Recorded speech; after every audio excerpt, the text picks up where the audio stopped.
Hello friends, કેમ છો બધા? સ્વાગત છે તમારા બધાનું મસ્ત મજાના મારા એક ફ્રેશ બ્લોગમાં. ગુડ મોર્નિંગ, જય માતાજી, જય શ્રી કૃષ્ણ. મોર્નિંગ થઈ ગઈ છે અને સવારના ઓલમોસ્ટ બધા જ કામમાંથી ફટાફટ પતાવી લીધા છે, કેમ કે આજે આપણે પાછા જઈ રહ્યા છીએ આપણા ઘરે, એટલે અમારા ઘરે જઈ રહ્યા છે આજે બાલાસીનો. તો જો શાક થાય છે, કામ પતાવી લીધું છે ઓલમોસ્ટ, કપડાં ધોવાના બાકી છે. તો આજે મશીનને કહેશું કે તું કપડાં ધોઈ નાખ ફટાફટ, નહીં તો મારે મોડું થઈ જશે. ને આજે એક નાનો પ્રેન્ક કરીએ છીએ મારા પપ્પા જોડે, તો ચાલો તમને બતાવું. આજે રોઝ ડે છે, તો આપણે એમને હેપી રોઝ ડે કહીએ. આ બનાવેલું છે, બાજુમાં રસીલા માસી જોડેથી બનાવીને લાવી છું હું.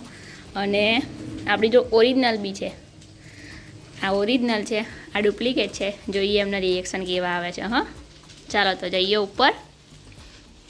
તો આવી ગયા છે આપણે ઉપર, અને અમને જો શું કરે છે, કામ કરે, મોબાઈલ યુઝ કરે છે.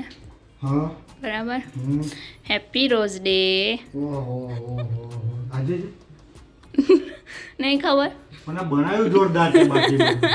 મેં નહીં બનાવ્યું ભાઈ, મને રસીલા માસી બનાવતા હતા. મેં કીધું મને આપો, બરાબર. હું કાલે એમને હેપી રોઝ ડે કહું. હવાઈ નીકળે છે આમાંથી. મસ્ત બનાવ્યું છે ખરેખર. પ્લાસ્ટિકની કરામત છે, ઓવરઓલ પ્લાસ્ટિક છે. શાંતાબા કેવું છે? બરાબર. કાજુ બેન શું કરો છો? માનવ આવ્યો એટલે કાજુ આવી ગઈ. અને અમારા માનવભાઈ પોતું લઈ આવું. વાહ વાહ વાહ. જો વિડીયો ચાલુ. એ તું શું ખાવ છો? ઓકે ચાલો. સારંગપુર જવાની તૈયારી, એના માટેનો નાસ્તો તૈયાર થઈ ગયો છે. હું આવ્યા આવે ને એટલે ધંધે લાગી જ જાય. જો જો તને મને લગાડે અલગ.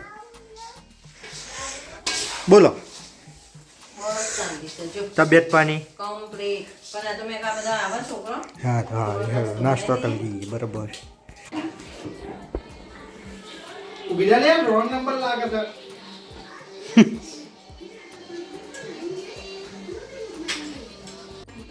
શું કરો છો લે તમે આ બધું?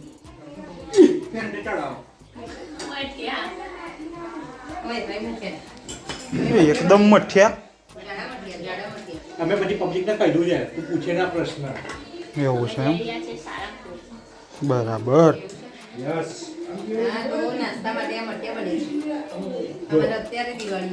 આવી જાઓ, જેમને મઠિયા ભાવતા હોય ખાવા.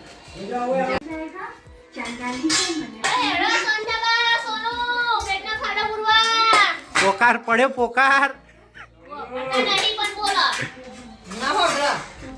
આવું ના ઉભરા ચડ્ડા માસ્તર લહેડાબા ખાવા. ચલો ભાઈ. આપણે આવી ગયા છે મારા પપ્પાના ઘરે, ને જો ફરે છે ભૂત જેવા. શું કરું તારે? શું કરવું છે? લાવ બસ. દામિની બેન વાસણ ઘસવા જઈ રહ્યા છે. અને આ બે જો શું કરે છે ખબર નહીં, શું ચેક કરો છો?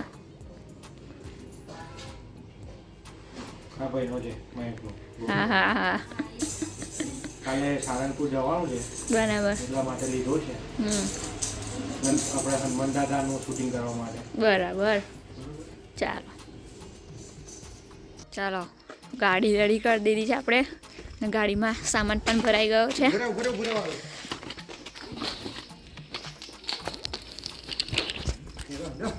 તો હું આજનો બ્લોગ અહીંયા જ એન્ડ કરું છું. મળીએ એક નવા બ્લોગમાં નવી શરૂઆત સાથે. ત્યાં સુધી તમને બધાને બાય બાય, ગુડ નાઇટ, જય માતાજી, જય શ્રી કૃષ્ણ.